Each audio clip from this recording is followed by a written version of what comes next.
coming up on Network Africa. The Democratic Republic of Congo agrees to accept migrants deported from the U.S. under a deal with the Trump administration.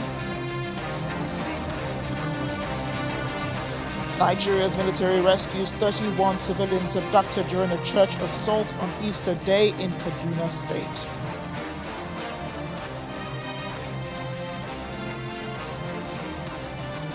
Cameroon's parliament approves a bill creating the position of a vice president, despite protests by the opposition.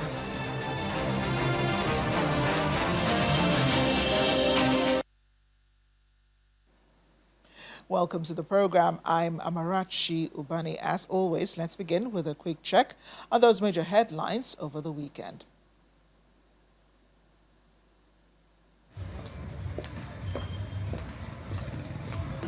The GABA Early Childhood Development Program in Kampala, Uganda, has been suspended with immediate effect following a machete attack at the kindergarten facility on Thursday, which left 4 children dead.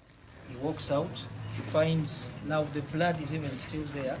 Now where you see from the office, he went straight. Open the gate. The Minister for Higher Education, John Muyingo, has demanded a comprehensive report on the events that led to the deaths of the children. A 39-year-old man, identified as Christopher Onyumo, reportedly posed as a parent to gain entry to the nursery facility before attacking the children aged 2 to 3. The suspect was later detained by police as investigations continue to determine his motive. The government continues to review this matter. The Ministry of Education and Sports will provide every possible support to the bereaved families, and they go to display the time matter. With the source of our sons and daughters, departed children, rest in eternal peace. On Saturday, Senegal marked its 66th Independence Day with a military parade as units from the security and armed forces staged an elaborate display of uniforms, vehicles and armored tanks.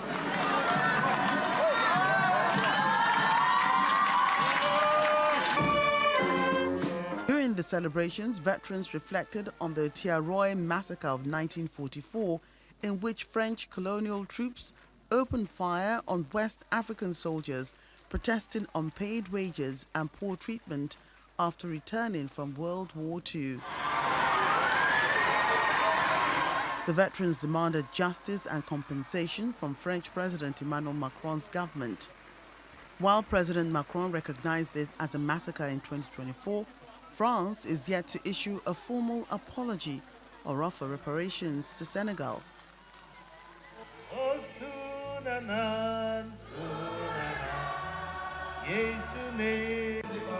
In Nigeria, Christians in Jos, the Plateau State capital in the north-central region, marked Easter Sunday under tight security, calling for peace and unity after a deadly attack on the Angwan Rukuba community the previous week.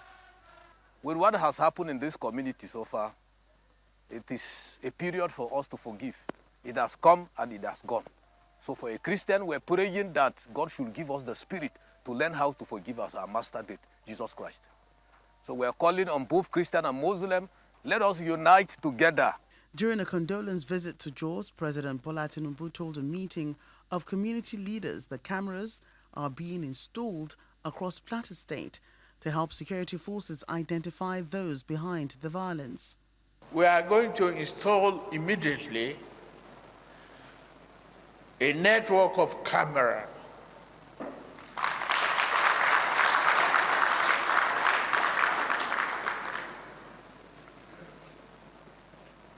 that will help the law enforcement agencies to identify the troublemakers instantly. Elsewhere on the continent, Christians in the eastern city of Goma, the Democratic Republic of Congo, also marked Easter with prayers for peace against the backdrop of ongoing conflict in a region. Fighting continues across North and South Kivu as armed groups reposition, leaving the situation on the ground unstable despite ongoing diplomatic efforts. In spite of the situation, clergy in the country note that with faith, hope, and the multitude of the people is an eloquent testimony of Christians who keep faith despite the deaths and existing hardships.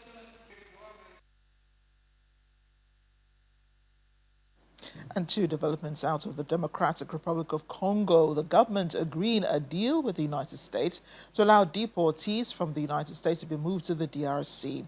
This is made possible by a deal under the Trump administration's third country program. According to the Ministry of Communications, the deportees will start arriving in the country this month. It describes the arrangement as a temporary one that reflects Congo's commitment to human dignity and international solidarity, one that would come with zero cost to the Congo government, with the U.S. covering the needed logistics.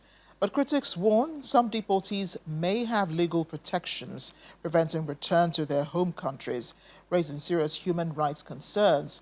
Authorities in Congo insist that each case will be reviewed individually. The U.S. has struck such third country deportation deals with at least 7 other African countries, many of them among countries hit the most by the Trump administration's policies that have restricted trade, aid, and migration. The Trump administration has spent at least $40 million to deport about 300 migrants to countries other than their own, according to a report released recently by the Democratic staff of the Senate Foreign Relations Committee. Back here in Nigeria, a deadly Easter attack followed by a dramatic rescue. The military is saying 31 civilians abducted during a church assault in Kaduna have been freed. Gunmen were said to have stormed a church service in Ariko on Easter Sunday, killing at least 5 worshippers and taking dozens hostage during the celebrations. Troops say they engaged the attackers in a fierce firefight, forcing them to flee and abandon the captives. The military adds that the assailants suffered heavy losses, with operations now underway to track down the remaining. We're still here in Nigeria. Following last week's attacks in Jos, women are taking security into their own hands, defying fear to protect their communities. They're going with a little more than sticks and determination, Christians and Muslims alike. Forming grassroots vigilante groups, they're stepping in where security forces are stretched thin, guarding neighborhoods from 9 p.m. into the early hours. Many are mothers and widows, driven by a need to protect their homes and resolve community tensions. Despite the risks, these women say they refuse to stand by and watch crime increase. There are crimes that need women's attention, like gender-based. So we, the women in the community, some of us, the women, saw it right that we should involve ourselves in the women vigilante group. So we came together, 10 women from Bible Faith, 10 women from Shagari Corner, and we mobilized ourselves. We can't allow the wrong people enter into our community to cause havoc and leaving us with problems. Because like in our community, we are mixed, both the Muslims and the Christians. So imagine somebody coming to create problem. It will bring fight between the two parties or two religions. So for that is to stop them from even having access to our community in the first place.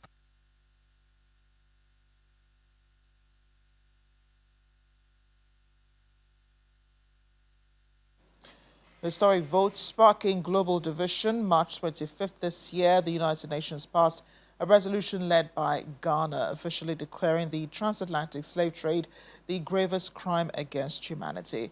The motion passed with overwhelming support backed by African nations and major powers including China, Russia, India, and Brazil. Sharp divisions remain as the United States, Israel, and Argentina voted against, while dozens, including the United Kingdom and European Union members, abstained. Ghana introduced the measure on the International Day of Remembrance of the Victims of Slavery, marking centuries of suffering and renewing calls for reparatory justice.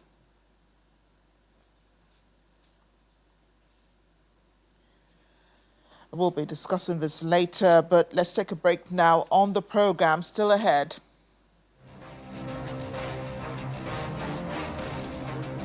Well, celebrating Easter here in Nigeria, the children of Lagos State getting some advice from the First Lady of the state, Dr. Ibijoke Sanwo-Olu.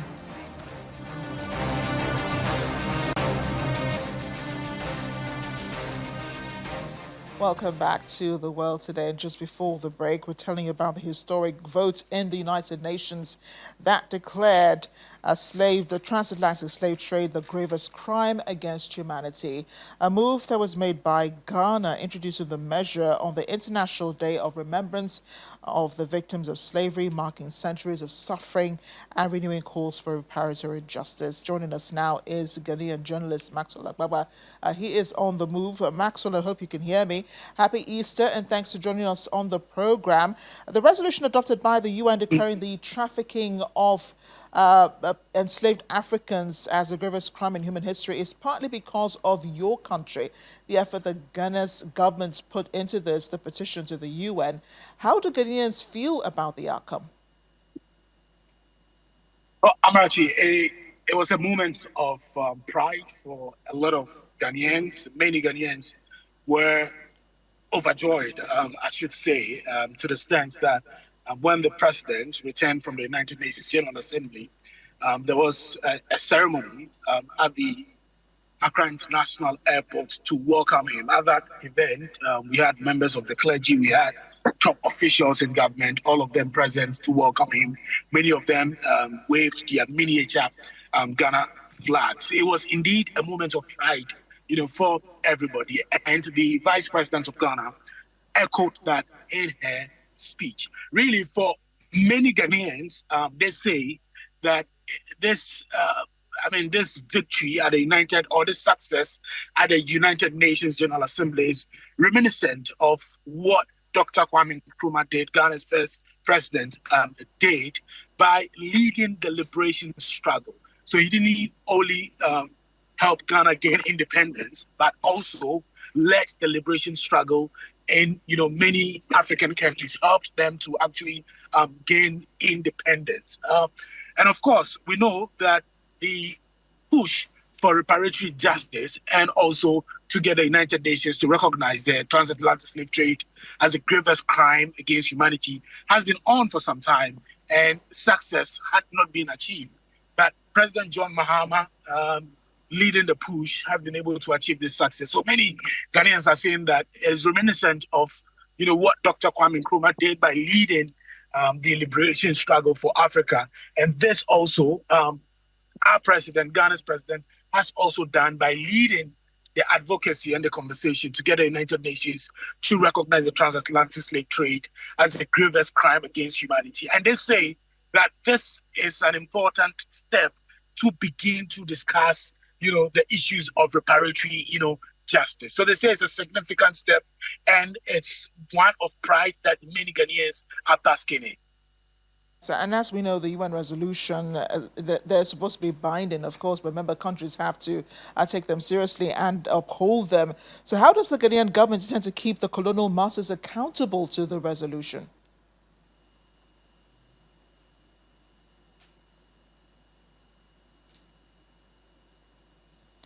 And we seem to have lost connection with Maxwell. We did tell you he was on the move. Maxwell, do reach out to us as soon as you can, and we'll bring you that conversation as we conclude it. But in Cameroon now, lawmakers have voted to create a new vice president role, passing the bill with a strong majority in parliament. The amendment, debated in Yaoundé, would allow the vice president to take over without elections if the presidency becomes vacant. Critics, including opposition leader Maurice Kamto, warned it could entrench power at the top. The move comes as President Paul Biya, who's now in his 90s, remains in office following a disputed re-election. Supporters argue it ensures stability. Opponents call it a constitutional power grab. Faith, tradition, and a call for peace in Addis Ababa. Orthodox Christians marking Palm Sunday, known locally as Hosanna. We know it was last week, but it's different in Ethiopia. At the Medhane Alam olive branches, Orthodox Church, worshippers carried palm and olive branches commemorating the entry of Jesus into Jerusalem and the start of the Holy Week. Leaders used the moment to deliver a broader message urging peace in a world marked by conflict. They warned the true peace cannot come through violence, but through sacrifice and faith. I feel good really because this program will never witness before. And like if Salon carry this initiative, I believe it's a good one. One thing that excites me more, because like we never see any boat race like me. I never see any boat race. So like my community, that we're ready for this boat race here soon. Each and every one of una where they inside this crowd here. Now una they contribute to the tourism offerings and products where we get na salon. Now una they make the difference. Anytime where somebody come out abroad, then can salon. Elect them they work on a street. One thing where they always carry is that the people are unique and special. So let we not forget that, because we demonstrate that again yesterday and we demonstrate them again today. And one thing I want to remind you now, say everybody na a winner. I want to remind you again about the power of collaboration and partnership. No one person not able to do anything.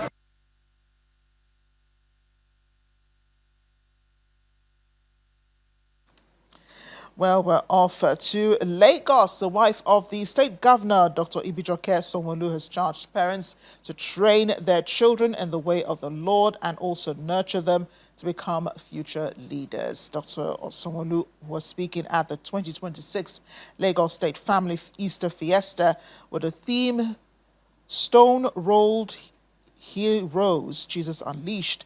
She asked children to be of good morals and avoid all forms of peer pressure. It's a colourful atmosphere at Lagos House Alausa Ikeja as children, parents, clergymen, state government officials, including the wife of the Lagos State Governor, Dr. Ibijoke Sanwo-Olu, all come together to celebrate the 2026 Lagos Family Easter Fiesta.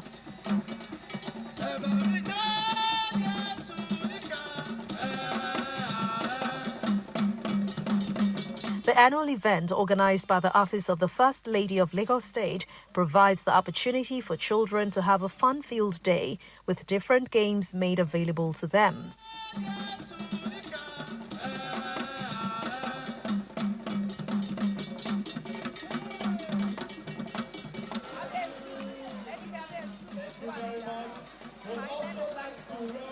Next is the spiritual highlight of the event.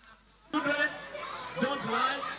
Don't do anything that is not of God. While the senior pastor of Trinity House, Pastor Ituaigo Dalo, offers prayers for the children. And it will be well with me. It will be well with my parents. It will be well with our deputy governor. It will be well with his wife. And it will be well with Nigeria. In the spirit of Easter, Dr. Ibijoke Sanwo-Olu shares the timeless story of child's crucifixion and his resurrection, instilling in the children the true essence and significance of the Easter season.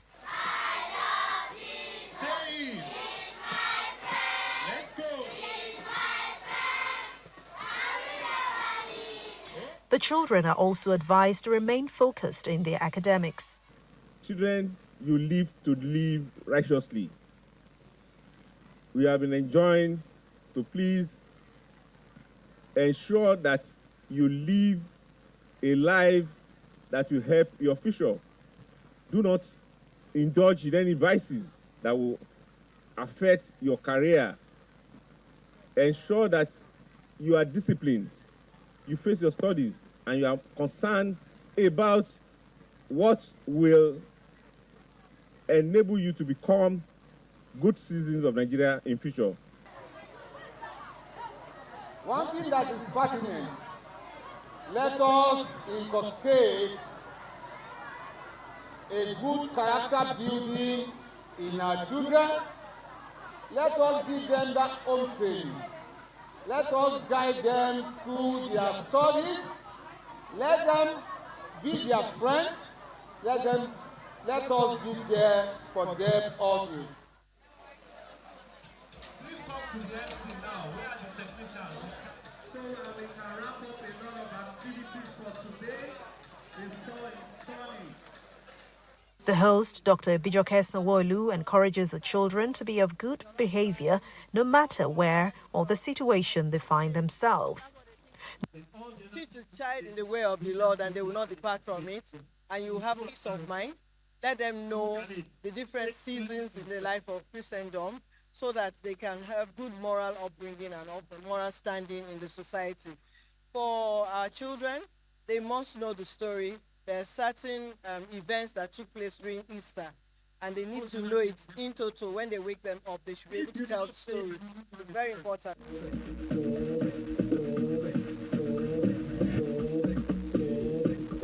No doubt, the fond memories of the 2026 Lagos Family Easter Fiesta will remain with these children. But most importantly, they've been advised to be the change agents in their community and uphold the lessons of Easter. A celebration I'm sure those kids will never forget. Now in Sierra Leone, a vibrant display of unity on the shores of West Africa. Thousands turning out along Aberdeen-Lumley Beach as Freetown hosted its first ever Coastal Unity boat race. 16 communities took to the Atlantic waters from Crew Bay to Laka, racing for pride, prize money and celebration. Organized by the Guide Foundation alongside the Tourism Ministry, the event was more than just a race, it was a symbol of togetherness.